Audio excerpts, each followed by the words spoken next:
I'm not asking you to get your violins out or anything like that. But I exist in a curious space between people who say the reason why you're not talking about it is because you're not allowed to, or you've been silenced, or you have been censored, which is part, of course, of an anti-Semitic conspiracy theory.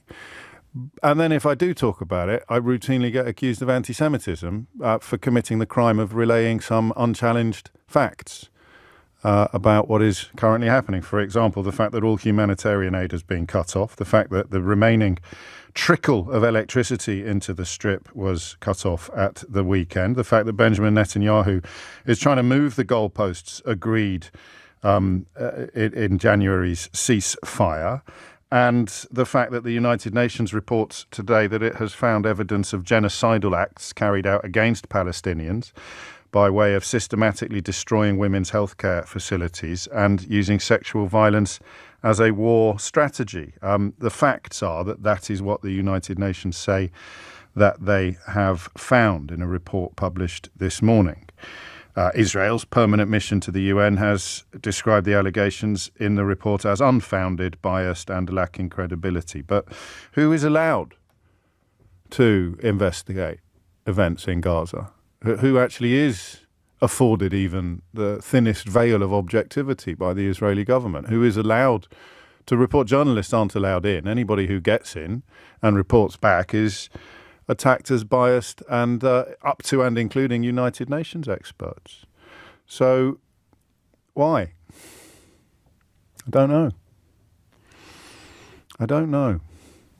I do know that the coverage given to the BBC's extraordinary faux pas, for want of a much stronger word, by not establishing every branch of the family tree of a teenage boy who presented a documentary for them, and had they tried to do so, they'd have established pretty quickly that his father worked as a civil servant in the government in Gaza, which means he is a member of Hamas. I don't think you can hold a role in the government without being a member of Hamas, and Hamas is a terrorist organization. So the coverage given to that story felt at times almost all-encompassing. It felt like the biggest story in the world at times. I didn't join in because I didn't see any evidence or anybody claiming that what was in the actual documentary was under dispute or was questionable. And of course, you return once again to the fact that you can't send journalists into Gaza. So you are left having to rely on people already there.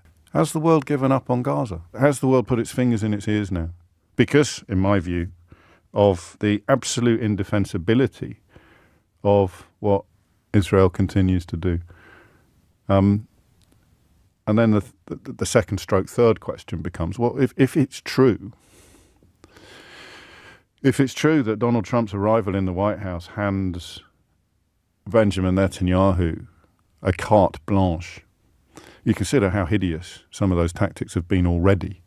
Donald Trump's arrival in the White House takes off any brakes at all on Netanyahu's actions, on Netanyahu's policies. No checks, no balances whatsoever.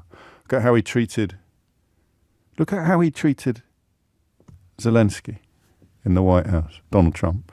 And now look at how he treats Netanyahu. And remember, on picking any of this, you're going to have to explain to me why Israel voted with Russia at the United Nations.